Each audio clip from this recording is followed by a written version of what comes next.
सबसे पहले तो चेयरमैन साहब को धन्यवाद कि आपने मुझे ये मौका दिया, और क्योंकि मैं शायद अकेला कश्मीरी पंडित हूँ, तो मैं एक शेर के साथ आज अपनी बात शुरू करना चाहूँगा। सबने अकेला छोड़ दिया, मैं भी देश का हिस्सा हूँ। सबने अकेला छोड़ दिया, मैं भी देश का हिस्सा हूँ। भटक रहा हूँ तन्हाई में, नहीं भूला कोई किस्सा हूँ। छीनी विरासत मुझे दिलाओ, मैं धोखे से अचंभित हूँ। छीनी विरासत मुझे दिलाओ, मैं धोखे से अचंभित हूँ। मुझसे मेरा दर्द ना पूछो, मैं एक कश्मीरी हूँ। और ये खाली मैं एज ए पंडित नहीं बोल रहा हूँ, मैं एज ए कश्मीरी बोल रहा हूँ। और कश्मीर में पंडित भी हैं, मुसलमान भी हैं, सिख भी हैं, डोगरा भी हैं, और सब पीड़ा में है। ये पीड़ा सबकी है। मैं before I go into the budget, I want to just say कि पिछले 5 साल एंड 254 डेज में either there was governor's rule or there was president's rule. आप सोचो 6 साल से उस पूरे एरिया में there's either governor's rule or president's rule. वहां के बजट को डिबेट करने के लिए वहां कोई लेजिस्लेचर नहीं है। जबकि एक लेजिस्लेटिव असेंबली में एस्पिरेशनल, जब बजट होता है एस्पिरेशनल बातें होती हैं, लोग अपने अपने पॉइंट ऑफ व्यू रखते हैं, गवर्नमेंट को उससे बहुत कुछ समझ भी आता है और बहुत सारी स्कीम्स भी बन पाती हैं। आज हम देश के हर भाग के लोग यहां पार्टिसिपेट करेंगे इस बजट में, कश्मीर के लोग नहीं करेंगे, क्योंकि वो 4 मेंबर्स जो राज्यसभा के कश्मीर से यहां होते थे आज वो भी नहीं है। ये भी सोचिए उस प्रदेश की व्यथा क्या है। 1990 से 2017 तक के जो मेरे पास आंकड़े हैं, 14,000 सिविलियंस की डेथ हो चुकी है। मैं कश्मीरी पंडितों की संख्या अलग से नहीं बता रहा हूं। 5,000 military army personnel and 22,000 militant, जो MHA के फिगर्स हैं। आप इससे अंदाज लगा सकते हैं कि कश्मीरी और कश्मीरियत की क्या हालत हो गई होगी बाय दिस टाइम।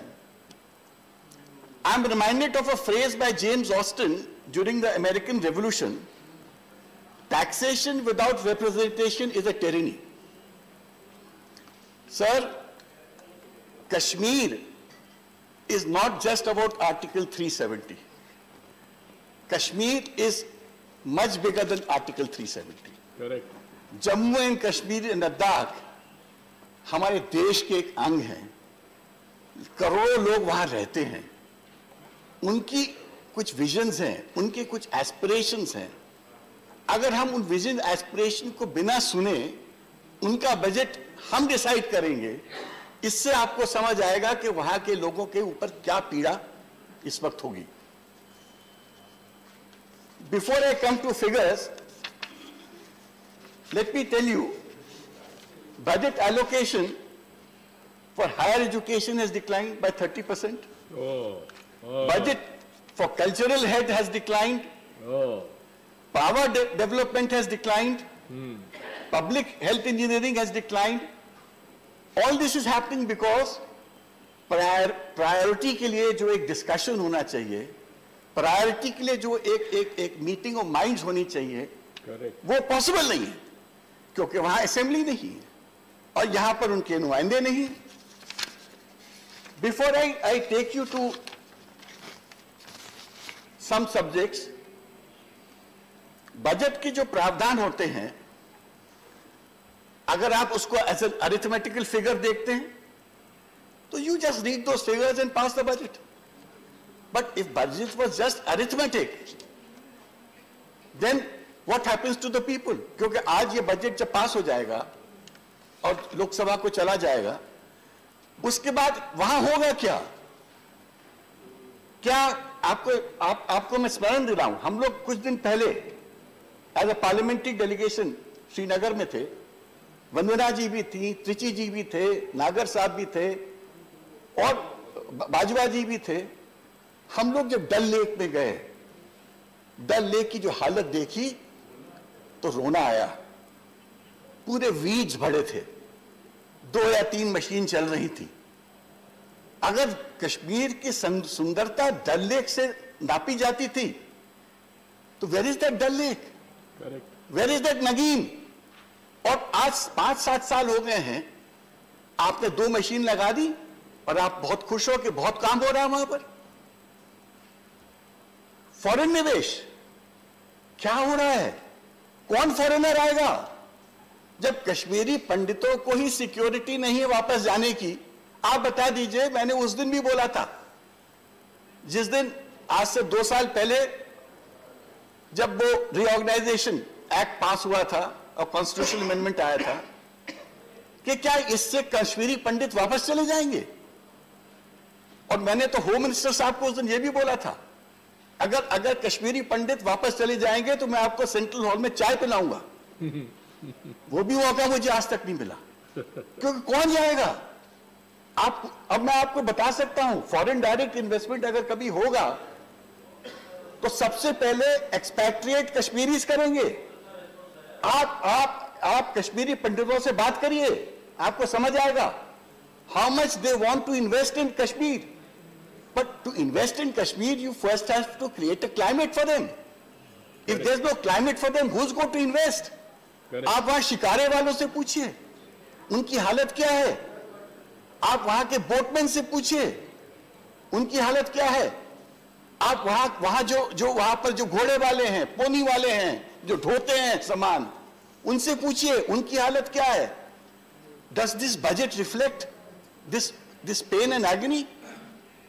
उनके लिए क्या हेड्स हैं, कैसे चेंजेस आएंगे वहां पर? मुझे तो यह भी आश्चर्य है कि आप बैंडविड्थ है, जैसे अब आप इंटरनेट बैंडविड्थ वहां इंक्रीज जब करेंगे तभी तो वहां का यूथ, वहां की विमेन, वहां का जो बिजनेसमैन है, कुछ इकोनॉमिक एक्टिविटी भी अच्छी होगी। आपने बड़ी मुश्किल से तो 2G से 4G किया और 4G भी लिमिटेड एरियाज में किया। तो at the end of the day, I mean, you see the suffering of the people there. And is this what I am trying to say is, placing a governor as a chief executive under a presidential rule is a political answer. What you need is an economic answer. जब तक वहां की economy revive नहीं होगी, आप वहां कर क्या सकते हैं? वहां का एप्पल ट्रेड नीचे आ गया है। वहां का एप्पल ट्रेड क्यों नीचे आ गया है?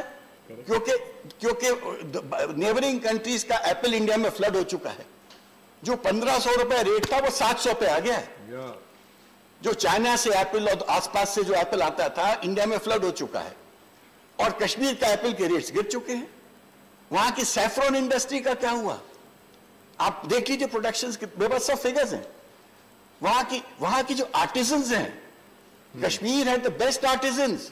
जो कश्मीर कारपेट्स, पश्मीना शॉल्स, आप लेडीज से पूछिए कश्मीर इन चीजों के बारे में। पूरे इंडिया में इतने पॉपुलर थे। ग्रेजुअली वो that is a dying art, dying skill. आज उन आर्टिजन्स के बच्चे do not want to do what the fathers were doing because there is no incentive and there is no market. और जो हालत है कश्मीर की, उससे इतना डिस्पोंडेंसी है, इतना डिस्पेयर है कि it's like a dying world.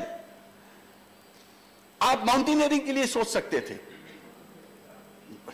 I don't think there is any head for mountaineering because sports, football is something which Kashmiris are passionate about. So I can keep on adding. What I am trying to say is, अपार संभावनाएं हैं, मगर हम उन संभावनाओं को तभी तो टैप कर पाएंगे जब एक लेजिस्लेटिव असेंबली में उसका डिबेट होता, जब ये सब बातें वहां के लोग अपने गवर्नमेंट के सामने रखते। प्रॉब्लम इज नॉट, देखिए लाइफ में एक सरकार में दो चीजें होती हैं, you can have a government, you can have a sarkar and you can have a shasan. Kashmir में शासन है, सरकार नहीं है। सरकार लोकतांत्रिक होती है, शासन गवर्नर्स रूल होता है, where there is a chief executive appointed by the president। तो आज वहां पर अब आप उन शासकों से क्या एक्सपेक्ट करते हैं? इसी तरह मैंने अब हमको याद है, आज प्रहलाद राय नहीं बैठे हैं, कश्मीर का बैट, कश्मीर विलो कितना फेमस ब्रांड होता था, क्रिकेटिंग बैट। करेक्ट। आज कोई उसकी बात कर रहा है? Who is talking of that bat? आप इमेजिन नहीं कर सकते कि वहां के लोगों की क्या हालत है। इकोनॉमिक एक्टिविटी खत्म हो चुकी है, it is paralyse, budget is just some figures that have been given कि हमने इस हेड पे इतना दे दिया, इस हेड पे इतना दे दिया, बट उस हेड पे देने के बाद होने क्या वाला है? I will give you some more example. Covid आया, हजारों कश्मीरी स्टूडेंट्स पूरे इंडिया में फंसे थे, कोई पूछने वाला नहीं था कि वो वापस कैसे जाएंगे। Correct. हम लोग ने चिनार फाउंडेशन सेटअप की, उसमें जस्टिस काटजू और हम लोग जैसे 25-50 लोग थे, और हम लोग ने कम से कम 50-60 हजार कश्मीरियों की व्यवस्थाएं वापस जाने की। मैं तो धन्यवाद देता हूं संजय सिंह जी को और आम आदमी सरकार को। मैं धन्यवाद देता हूं गहलोत साहब को जिन्होंने हमारे कहने से ट्रेनें कराई। मैं धन्यवाद देता हूं महाराष्ट्र सरकार को, ठाकरे जी को, जिन्होंने हमारे कहने से ट्रेनें कराई। मैं धन्यवाद देता हूं कैप्टन अमरिंदर सिंह को, जिन्होंने पंजाब से तमाम लोगों को व्यवस्थाएं की। सब लोग व्यवस्था कर रहे थे, वहां का प्रशासन हमको पास तक नहीं दे रहा था। अल्टीमेटली 1000 बच्चे मध्य प्रदेश में फंसे थे। आप दिग्विजय सिंह जी से पूछिए, 500 बच्चे भोपाल में फंसे थे। लड़कियां मुझे फोन कर करके बोल रही थी कि सर अगर हमको नहीं भेजेंगे वापस हम सुसाइड कर लेंगे। But I must thank Shivraj ji, हम लोग के कहने से उन्होंने कोशिश की, क्योंकि कश्मीर एडमिनिस्ट्रेशन क्या था, हमारे पास कोई हेड नहीं है अपने लोगों को वापस लाने का। तो ऐसा एडमिनिस्ट्रेशन को लेके अगर आप राज करना चाहते हैं तो वो सरकार वो शासन हो सकता है, वो सरकार नहीं हो सकती। जनतंत्र, देखिए मान के चलिए राष्ट्रवाद बहुत अच्छी बात है, बट राष्ट्रवाद मानवता के बिना इज नो राष्ट्रवाद। अबे तो वो राष्ट्रवाद है नाजी का, वो राष्ट्रवाद है जापान का। हमको राष्ट्रवाद चाहिए बट मानवता के साथ चाहिए। हमको वो राष्ट्रवाद चाहिए जिसमें हम सबके उत्थान के लिए काम कर सके। मुझे तो अफसोस है कि इतना सब करने के बाद भी, इतना सब बोलने के बाद भी, जब सेकंड फेज आया तो मैंने खुद चीफ सेक्रेटरी से बात की। मैंने उन लोगों को बोला कि भाई हम रोटरी इंटरनेशनल के माध्यम से आपको कॉन्सेंट्रेटर्स देना चाहते हैं जिससे किसी की डेथ ना हो। तो पहला जवाब ये आया, आपको देने की जरूरत नहीं, हमारे पास बहुत कॉन्सेंट्रेटर्स हैं। हम पार्लियामेंट्री डेलीगेशन गया, हमारे साथ वंदना जी भी थी। हम लोग ने 100 कॉन्सेंट्रेटर, 150 कॉन्सेंट्रेटर कश्मीर में दिए, जम्मू में दिए, लद्दाख में दिए रोटरी के माध्यम से। और उसके बाद हमको वो बाद में बोलते हैं तनखा साहब और भिजवा दीजिए, अभी ये बहुत कम पड़ रहा है। मतलब वहां कोई ये भी नहीं सुनने वाला था, देखने वाला था कि ऑक्सीजन कॉन्सेंट्रेटर हर ब्लॉक पे पहुंचे हैं कि नहीं पहुंचे। तो what I am trying to say, there is a complete administrative paralysis. अब वो ऐसे एडमिनिस्ट्रेटिव पैरालिसिस के बीच में if you have a budget protect by, देखिए निर्मला जी को मैं बहुत रिस्पेक्ट देता हूं। निर्मला जी को कश्मीर की वास्तविकता पूरी जानकारी हो भी नहीं सकती, बिकॉज वो तो फाइनेंस मिनिस्टर ऑफ इंडिया है। जो वहां से इनपुट आएगा उसके बेसिस पे ये बजट बनता है। अगर उनको जो इनपुट आया है वो ऐसे लोगों से आया है जो कश्मीर की एस्पिरेशन से इतने दूर है, तो आप सोचो उस बजट का क्या है। मुझे तो रियली अफसोस है कि जो कश्मीर की जो गत बना दी गई है, अगर हम कश्मीर को जल्दी उस गत से बाहर नहीं लाएंगे तो पता नहीं आगे कश्मीर का क्या हालत होगी। अरे ये तो आप सोचिए, मेरे पास आज किसी का फोन आया, एक बहुत बड़े स्वामी जी का फोन आया, और क्या कहते हैं कि अपने यहां से एक रूट है कश्मीर से पीओके में जाता है, जहां शारदा पीठ का मंदिर है। ऐसा माइथोलॉजी में है और सच्चाई भी है कि वहां पर आदिल शंकराचार्य जी और सब बड़े जो उस वक्त के बड़े लोग थे, उन्होंने वहां पूजन किया, वहां पर लोगों ने ध्यान किया। और आज वहां की जो मूर्ति है सिंगेरी में रखी गई थी उस वक्त, क्योंकि 47 में जब पाकिस्तान अंदर घुस रहा था तो उसको बचा के सिंगेरी में रखा गया। हम तो चाहते हैं कि वो पिलग्रिमेज स्टार्ट कराइए जिससे कि हम लोग वहां जा सके। आप करतारपुर में किया, कई जगह किया। सरकार तो बजट के साथ साथ इन बातों को सोचे कि can we have a corridor to go there. इसी तरह मैं तो कहूंगा कि अगर संभव है, madam finance minister, take a delegation there, talk to the artisans, talk to these people. You'll really feel nice, but don't go with your officers. Because when you go as an individual, they talk to you. They will pour their hearts to you. But when you go with officers, they will make sure that only those people who speak to you who are good for them. This is how the world works. I mean, it's not just Kashmir. It will be so in every state. So what I'm trying to say that, well, you have made a budget. In the Rajya Sabha, we have a very limited role just to point out what are the shortcomings of that budget. But the problem is that the larger issue is this budget meeting the aspirations of people? No. And if it is not meeting the aspirations of people, isn't it time for us to restore democracy in Kashmir? Isn't it time that 5 years and 49 days which we have spent under President's rule and Governor's rule, that comes to an end? Correct. Isn't it time that 4 people from Kashmir come to Rajya Sabha and sit and talk about Kashmir? Correct. So my entire submission is, you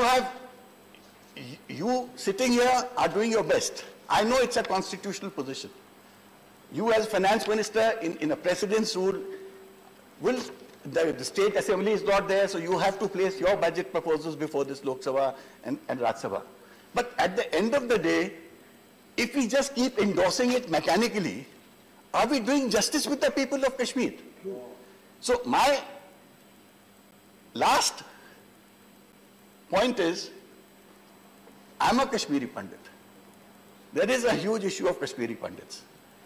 मैं एक bill ला रहा हूँ, private members bill, which is notified for 1st of April, which I'm calling Kashmiri Pandit Rescue, Restitution, Resettlement, Rehabilitation Bill 2022.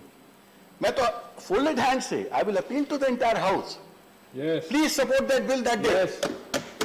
अगर 32 years में, even 32 years में, if we can do justice to a community which otherwise is an educated community, which otherwise has never demanded.